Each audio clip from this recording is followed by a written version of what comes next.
Hey, this is Kieran, Coach's Corner Chats, and today on the podcast, I have Cory Bucur with me. Cory, give us a little background on where you're at, what you're up to, and all those other good things. All good, Kieran. Thanks for having me. Like I said, my name is Cory Bucur. I'm currently the head men's soccer coach here at Defiance College. We're a small private liberal arts Division III school located out of Northwest Ohio, kind of the Toledo, Bowling Green area, but still the same distance away from Fort Wayne. So kind of 45 away from Indiana, 45 from Michigan, but still here in Ohio. So kind of cool location on that. This is my second full year here at Defiance. So since I've been a head coach, I feel like I haven't had a normal year with the pandemic and everything like that. So I guess this is what I'm used to. But yeah, this is where I'm at now, and this is what I'm currently doing. What is your current, what things are going down at Defiance right now with your coaching staff and the players? Yeah, so I mean, as of yesterday, we are officially 1 month away from our spring competitive game schedule. So our first game of the season's March 3rd. So a lot of schools, they had what I call their competitive season pushed back from the fall to the spring due to the pandemic. So right now we have 10 teams in our conference, so we're playing 9 games, and then we're kind of playing at the end of that, like a one-off bowl game, kind of what we call it. So 1 will face 2 for like the conference title kind of a thing, and then 3 will face 4, 5, 6, 7, 8, 9, 10, just for an extra opportunity and bragging rights kind of thing for the guys. So we're February 1st, we were able to start kind of official on the ball practice again. This is our first full week of being back in the swing of things with that. So that's where we're up to right now. What are some of the things that you've already observed with the players? Like, what impact has that false time off had on the boys? Is there like fitness issues, technical, like what some things that you've noticed that maybe they've come back in stronger because they've had more time to prepare? Yeah, well, I mean, I've kind of used it as a positive for me, because in my experience, I got this job here at Defiance July 1st of 2019, and kind of how the schedule works. I met most of my guys in person August 12th, which was the moving day. And then it's like, hey guys, we got our first scrimmage in a week and our first game the 30th of August. So there was no kind of time before that to like implement anything, really get to know them. And then you think, hey, your spring season, you'll have some time doing that. And essentially right when they got back, when we were going to start practice, they got sent home with the coronavirus. So this fall was really our first chance to do anything different. So we've been able to use that as an advantage. Fitness wise, we have our fitness expectations, and we were going to do it in the fall. And you could tell the guys heard like a month out the season wasn't going to happen, get pushed to the spring. So I think some of them came in stronger. Some of them came in like, hey, I have some time to do this. But we just started some fitness things back up, and they looked really strong doing it. So I think people took the fall very seriously and got something out of it, which was good. So with all of the chaos and like inconsistencies of like, it sounds like your first 2 seasons, what were some of the things that you were like, I can't control all that, but what are some things that you felt like you had to get in place with the boys that'll hopefully you can build on now in the spring to get hopefully into the fall and get consistent flow? Yeah, I think, well, the first thing was like, I was very honest with them. I didn't want to come in and reinvent the wheel. I think it's my job as a head coach of how can I put 11 guys on the field in the best position to be successful as possible, and then bring in that next wave of guys, whatever. And with that short time, I didn't think it was, hey, everything I believe in and really truly want to do, like I'm going to come in and, hey, learn this in a week and let's do it. So it was very big on me watching film. I also valued a lot of things what I think the coaching staff before me did. And I'm like, hey, obviously there's always going to be areas of improvement, but let's build off the things you guys were doing. You have a lot of momentum going forward, and let's just make some little tweaks and changes. But the biggest thing was just them getting to know me and making sure that they knew that I was here for their best interest. I'm very big on my job is the student athlete experience and how I can positively impact their experience to the best of my ability. And I'm also oh, what I say, intelligent enough to know that winning does that a lot of times. So it's putting them in positions to win, but also just letting them know that I'm going to be there. I'm in the trenches fighting with them. And I think they've reacted very positively for me coming in and leading them, which has been good. So is this your first experience as a head coach at the college level? Yeah. So here at Defiance is my first opportunity. So I guess we could go to my playing career. So I played 4 years of college soccer at Lake Eerie College, Division II in the Cleveland area. And then I was kind of going to transition into a graduate assistant role at Lake Erie right when I graduated. And it was going to be for the guy I played for. And then 2 weeks before the season, he accepted a Division I assistant coach offer. So then I got to work with a new guy coming in right before the season. And then I stayed at 2 additional years as an assistant coach after my graduate assistantship was up. So a total of 4 years on the staff coaching there. And the Defiance opportunity kind of opened up right when I was comfortable with making, I guess, a new adventure in my life. So was um, so the cool thing was you were hoping to get kind of connected with your coach before he had a really good relationship with from playing with him, and then he leaves. What was that like having someone else new come in? Was that a cool because you got to see like I know what the program looked like before because I was a part of it. Now I get to see this coach come in and maybe you kind of learned a lot more maybe from that.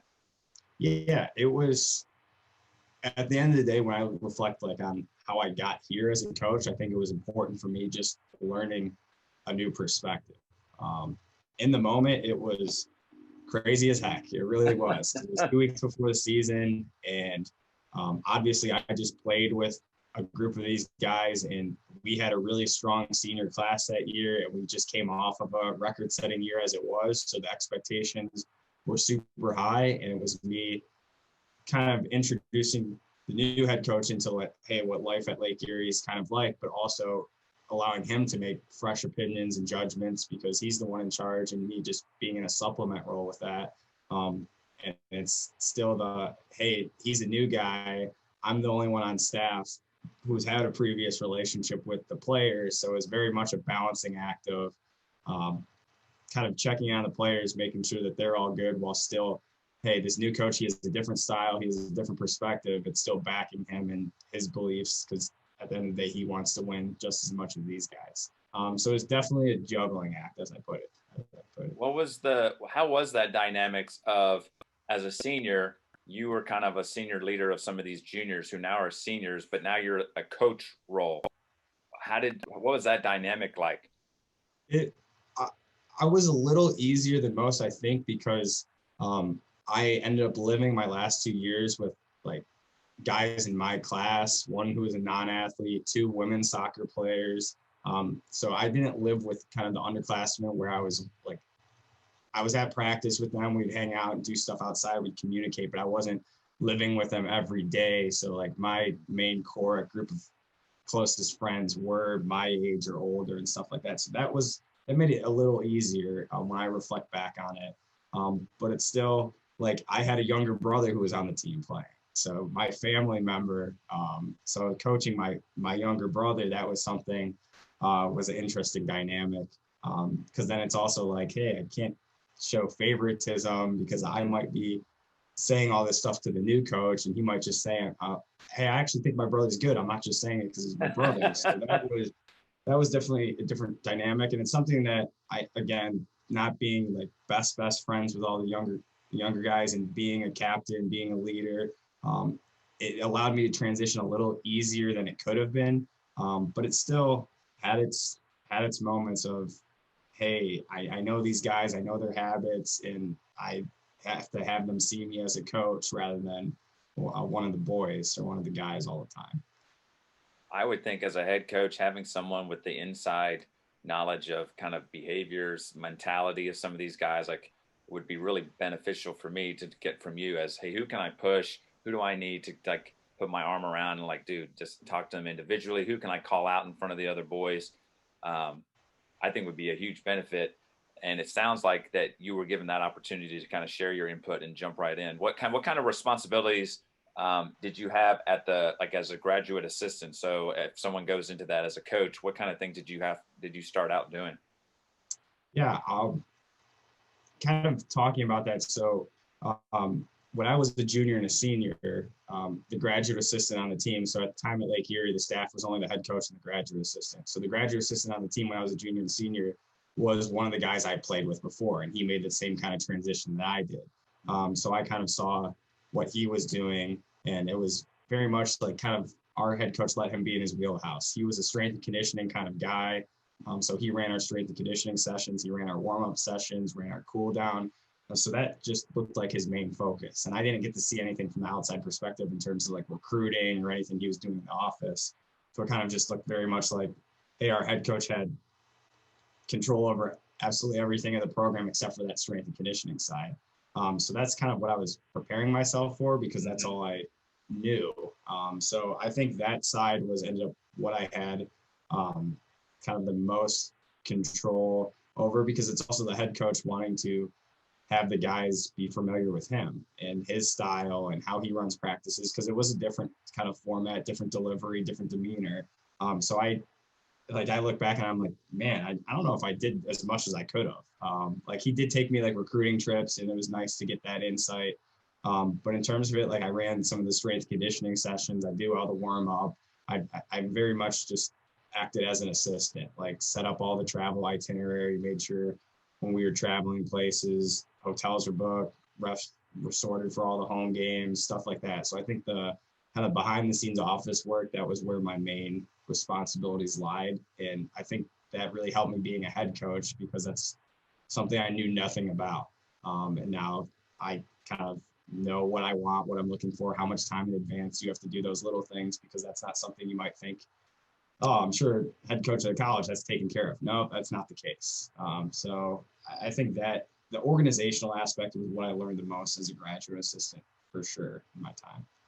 Yeah, that was one of the things that I've gotten from just talking to other coaches at the college level. Every single one of them has been kind of the same eye-opening experience of, wow, there's a lot more to this than just showing up to the field and running sessions. There's so much like the recruiting process, as you know now as the head coach, is a non-stop, constant like reaching out, going to see games, da da da da da.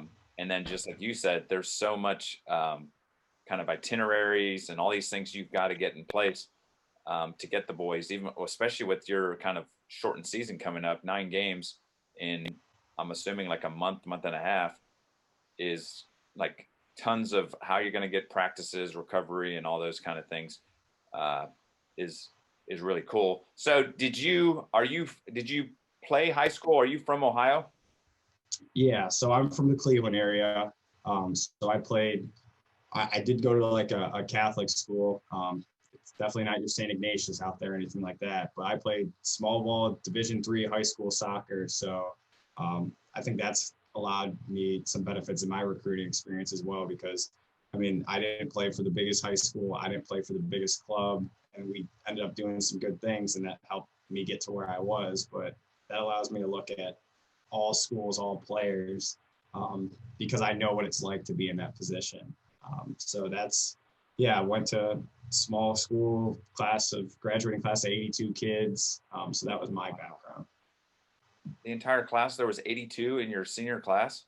My senior class, yeah. So the school's not even in existence anymore, which is kind of sad. I don't have an alumni game to go back and try and relive the glory days or anything like that. But yeah, it was the best experience I could have asked for. Like those are a lot of my close friends today are the ones I went to high school with.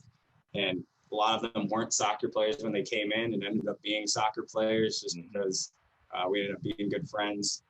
So I wouldn't trade that experience for the world. And I think that's stuck with me the whole small school because Lake Eerie College and Defiance, it's very much that, yeah, it's bigger than my high school, but it's very much about the small, personalized, get to know people interactions. Right on. Is have you at what point did you say, you know what, Cory, I think I'd like to coach. I want to be a coach, a soccer coach. I think my first moment, like when I look back and think about it, I think I was a senior in high school and we do these kind of like futsal tournaments. Just like in the off season, yeah, you're wearing your high school practice shirts and playing against other high schools. But we had, like, for the first time, we had varsity and JV. And so this was after my senior playing season. So we were just letting the guys play. But again, my younger brother went to the same school as me, so he was playing. And my head coach let me coach the JV team. So like you took it all serious. Like I wore like a shirt and tie, and I'm 17 years old, like coaching it. But I just had a positive experience of just trying to motivate and set people up for success. And I didn't go to college thinking I was going to be a coach or anything like that. I went to college, and my background's in high school education with a concentration in language arts. So I'm qualified to go teach a high school English class right now. But I think that just resonated with me of that kind of age group, like 14 to I guess now 22. I just want to help people get to a better place in their life or accomplish something that they didn't think they could accomplish. And that kind of education snowballed into coaching for me. And here I am now. That's really, really cool how it just kind of like developed on its own just through your playing. And the thing that was cool too was like your story about watching the previous GA was you could tell you were constantly kind of just observing and learning and kind of like, dude, I kind of like what he's getting to do and the experience. And then he moved on, and then you get to kind of slide right into that place. So you're constantly kind of in that learning process. With Defiance now, so with that move there, you were talking earlier that it's within 45 minutes of, I mean, you've got Northwest Ohio, you've got Michigan, and then Indiana. Has that helped in terms of recruiting and stuff? I think it has. I mean, my background coming in, like I know the whole Cleveland scene, and being at Lake Eerie, you kind of get into, well, Division II, there's the whole international aspect of it, which I was really knee deep in all the time, watching film, judging international players, different kinds of stuff like that. But then you get familiar with like Western Pennsylvania, you get familiar with all over Ohio, and you don't bridge too much into Indiana. Michigan, yeah, there was some Michigan connections. But when I got over here, with our conference kind of being like 6 teams in Indiana, 3 teams in Ohio, then 1 team in Kentucky, I think it allows me to recruit Indiana like more than I ever thought I would, just based on, hey, location for family and friends, like you're pretty centralized for away games and stuff like that.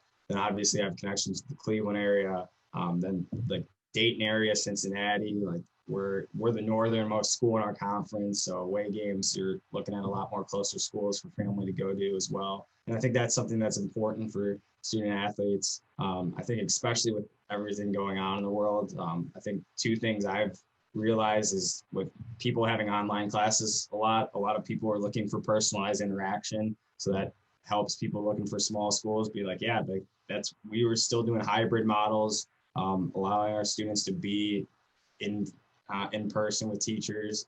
So that was good. And then it's just having that connection to family where I don't have to book a flight all the time to go home, or I could plan it in a day to get back, or family can come to games. So I think we're in kind of a cool location where you could access a lot of things within 45-minute drive and games within a 2-hour drive. So I think location's good for that. Yeah, I was going to say too, I know just from experience from college and then kind of going through it with my kids and like my coaching staff with guys that talked about, I went to this school and then realized there was nothing to do within, an hour and a half of where I was at. So being kind of central and being able to go to Toledo or BG or something like that that's somewhat close and check things out is always a bonus. And plus, like you said, you're closer to maybe if you're in northern Indiana, it's right there and it's a quick jump. Family can come watch games and vice versa. So I think that's really one of the pluses of where you're located. Yeah, and like I'm not gonna sit here and be like, oh man, Defiance, Ohio is the booming metropolis of the state. But like my recruiting pitch, if you will, it's like we have everything you need here. It's just not in the sexiest way possible all the time. We got Walmart, it's not Target. Like we got Tim Hortons and Big B Coffee, it's not Starbucks.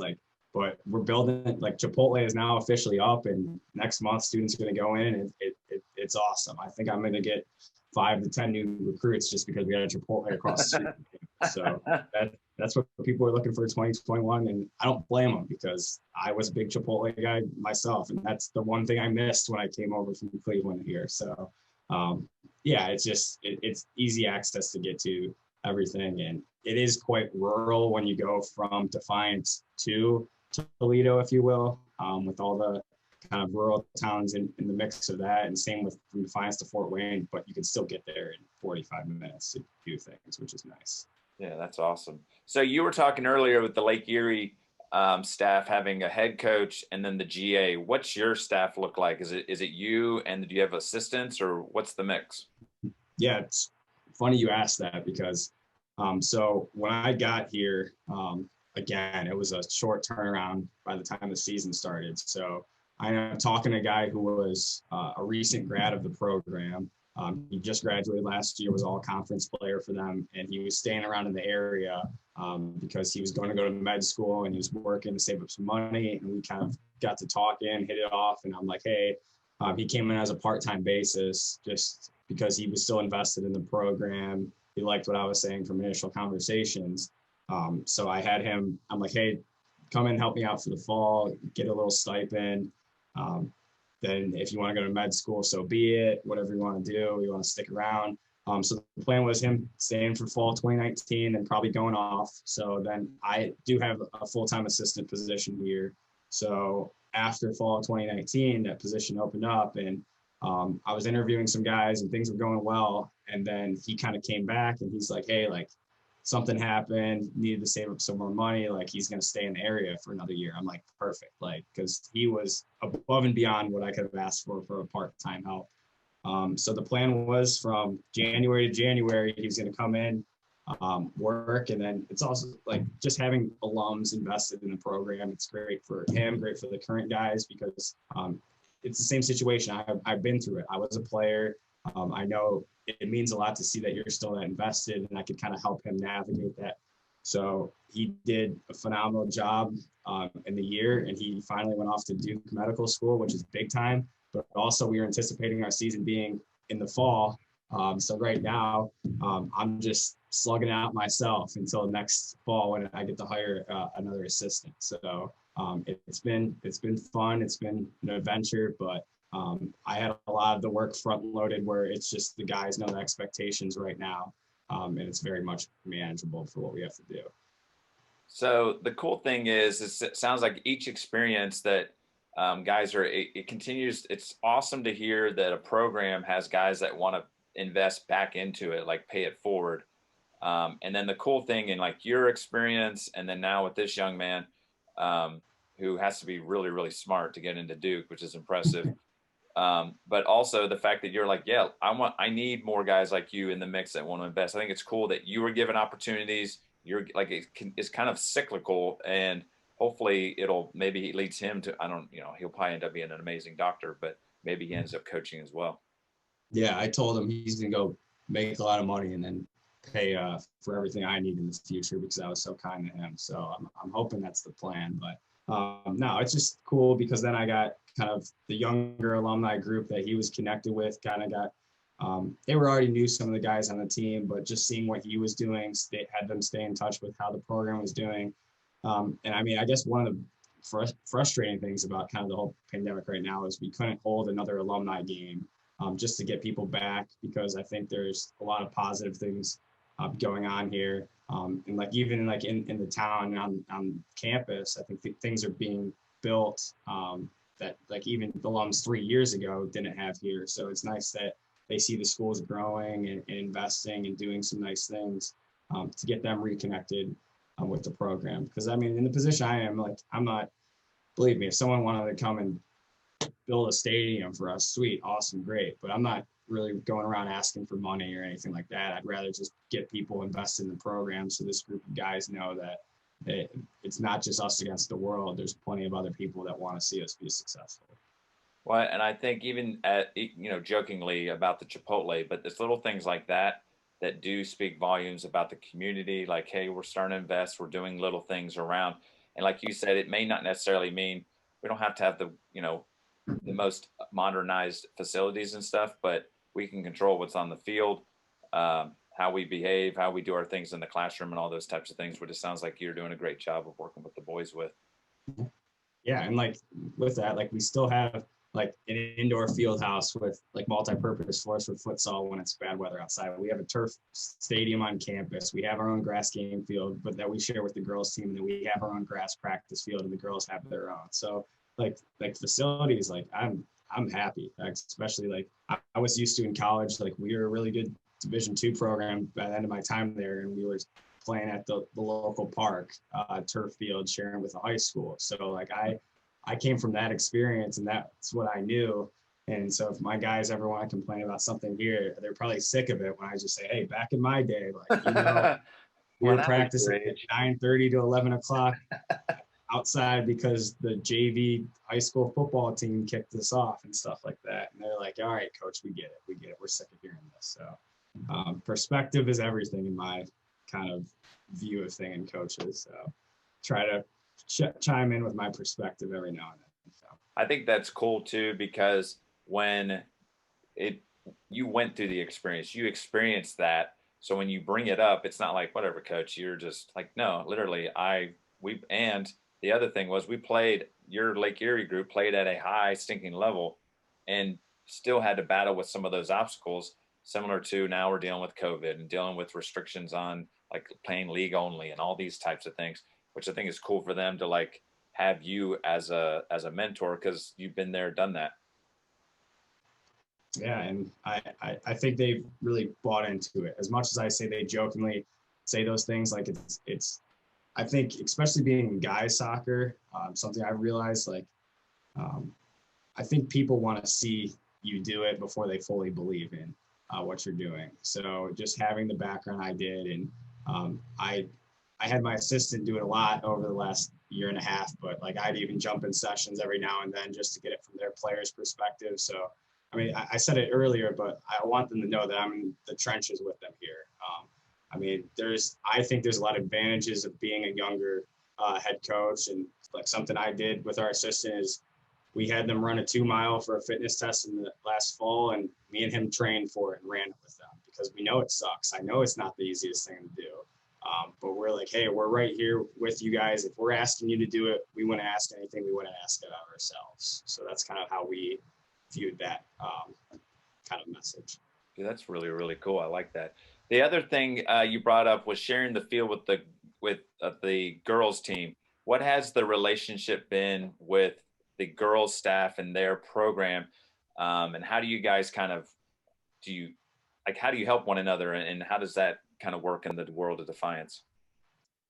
I think really right now, it's not even just the girls staff, but it's everyone having to be on the same page, because with everyone basically season going on, we're sharing indoor facilities, we're sharing the turf facilities, and everyone just has to just kind of put their ego aside and put their program aside and look at it for the better perspective as the college at sometimes. So you have to be one, just in communication and as flexible as possible, because I mean, the two basketballs, women's and men's, and volleyball, they kind of have their own spaces where they have their gym, their practice gym, stuff like that. But football, men's soccer, women's soccer, softball, baseball, track and field, we're all trying to use the same facilities.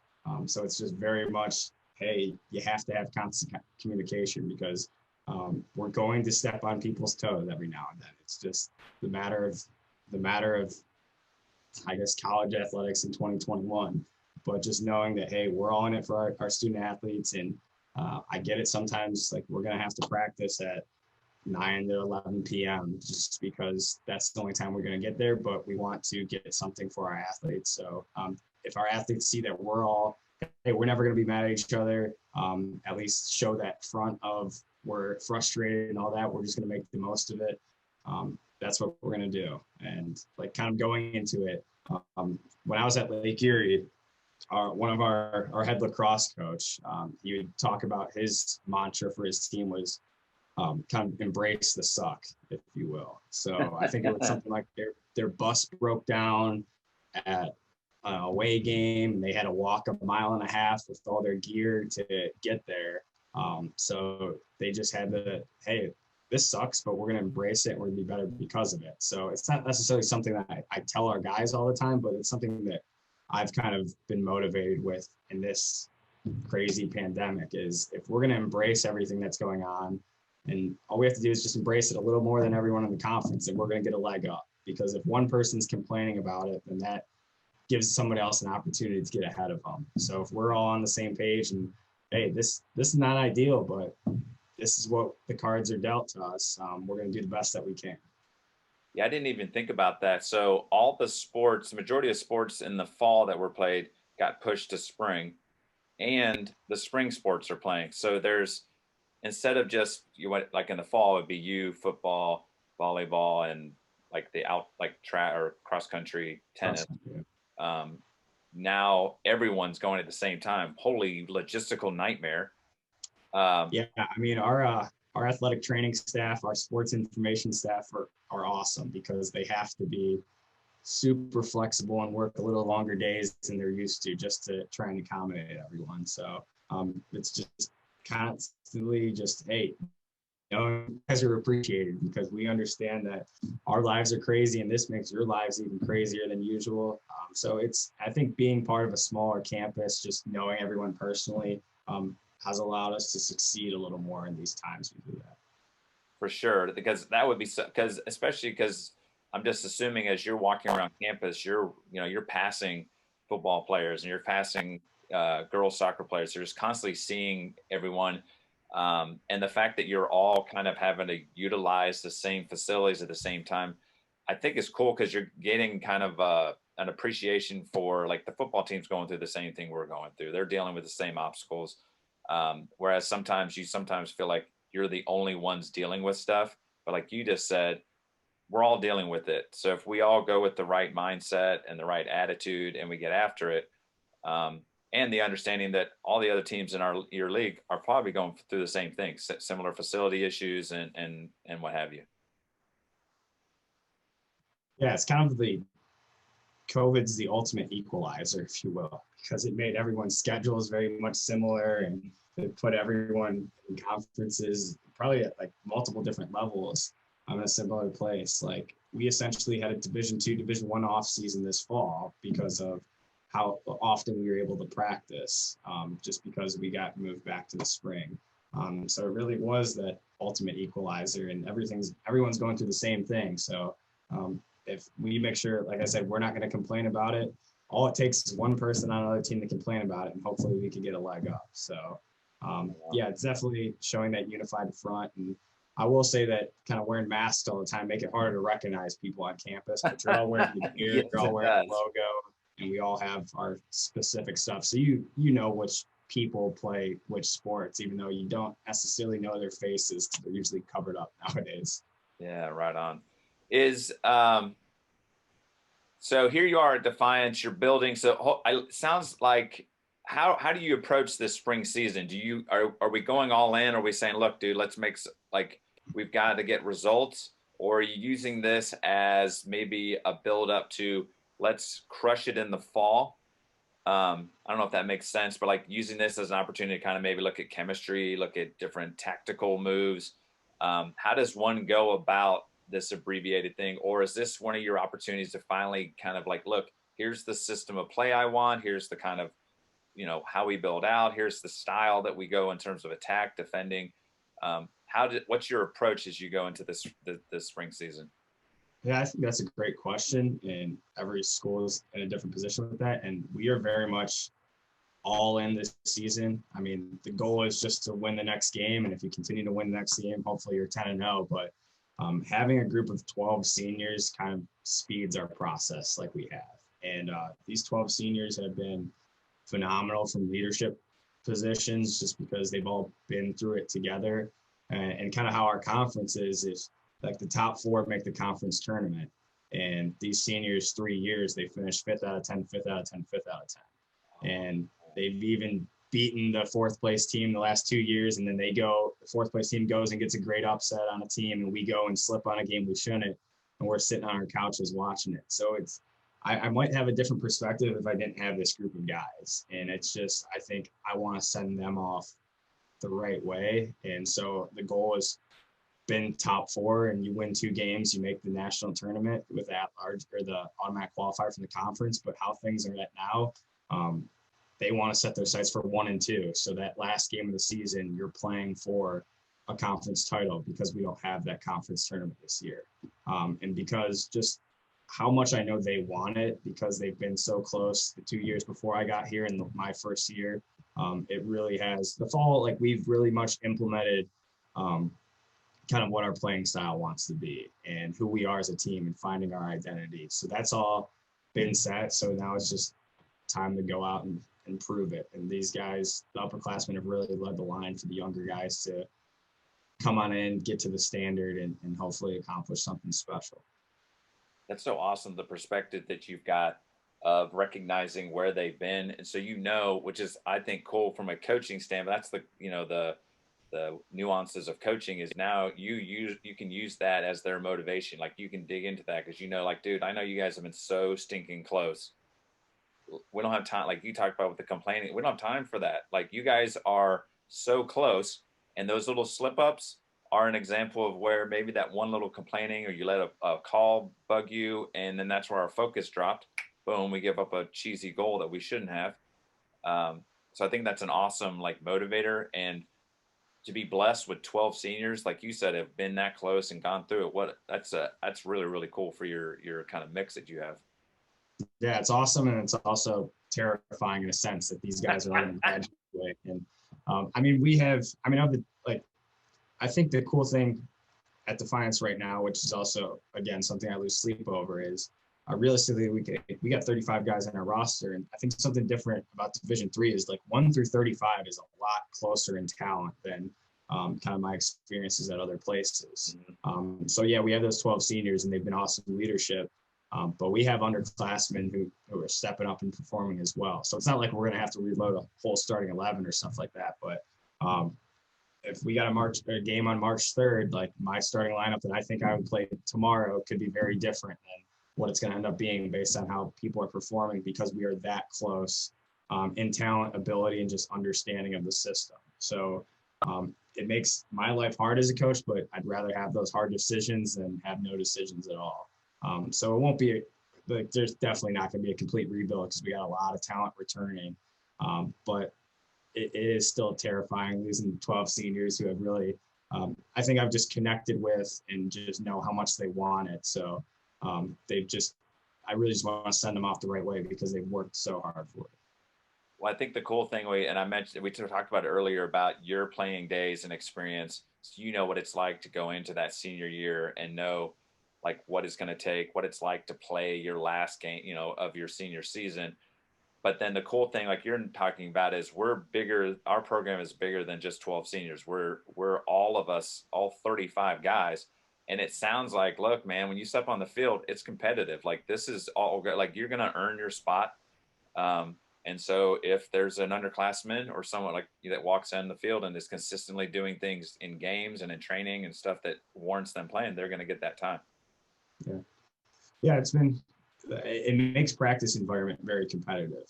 And we do have some things in place to even ramp that up even more, just to put like weighted things on practice. But it's very much like guys, they're going to put tackles in at practice. They're going to go hard, but then I'm going to help you out and we're going to go to dinner later and hang out and have a good time.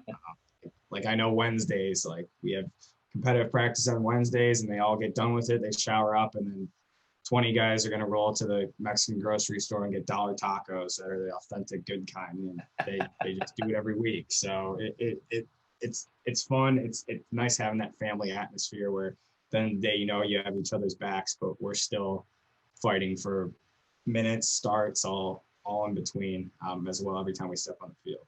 That's an awesome dynamic. I love it. So it sounds like you're really, really happy where you're at. And sounds like you're building something that's going to be really successful. I'm excited to see where it goes and grows. Is there a in your mind where Cory might end up as a coach? Do you want to go higher level? Are you just kind of like, look, I'm still trying to develop and see what I can do as a head coach with Defiance, and then as things go from there? Or like, what are kind of your aspirations that kind of looking forward maybe 10, 15 years? Yeah, I mean, I think maybe a fault of mine. I've been very much someone who lives in the moment as much as I can, and I don't think too much about the future, which sometimes is great, sometimes is you're not setting yourself up for success that way. But I think I've just put so much energy in my thought process into how I can be successful here. You come in and you want to do it like selfishly, you want to do it for yourself, and then you meet the group of guys, and sometimes something just resonates with you, and it's like, hey, this is a lot more than just me. This is um, these guys' soccer careers, these guys' college experience, and that's where I'm at right now. That's what I want to do it for. Like I I talk to recruits and we take them in the locker room and kind of we have this thing like as a freshman, like you have to earn your name tag that's on your locker and all that kind of stuff. And I right now the freshmen have all earned theirs because they went through fall and they did an awesome job. And the only one that has the masking tape with like the Sharpie writing in it is mine because I don't think like I've done something to warrant that yet. Like I really want to have a successful season and feel like I've accomplished something. And I don't think I could ever leave a situation if I haven't accomplished something to be remembered by. So maybe I'm just naive in thinking of that, but at least right now in the moment, that's where I'm at. That's kind of all I'm thinking of. So like what I have learned though is, I think I have the coolest job in the world. Just being able to kind of help people, like I said, get to a better place in their life and accomplish a lot of different things. And I get to do it through the game of soccer, which is the best game in the world. So I found what I've wanted to do all the time with the rest of my life. And maybe it will take me other places. Who knows? But yeah, I'm very much in the moment, focused on what I'm kind of doing now kind of guy. And we'll see where the wind takes me later in life, if you will. The cool thing I've heard is like earlier talking about like we're in the trenches with you guys, and then even that story about the masking or the tape and Sharpie is that like I'm holding you guys to a really high level, but I'm holding myself to that same level or maybe even higher. Because if I bust in and do my job, then I'm going to pull you guys up to a level that you're going to play at a high level. And like you said, not necessarily just on the soccer field, but you're going to create young men. They're going to make positive impacts on the community. Even like the assistant coach who's going to Duke University and stuff like those are just those cool stories that you get to tell even beyond like the soccer field.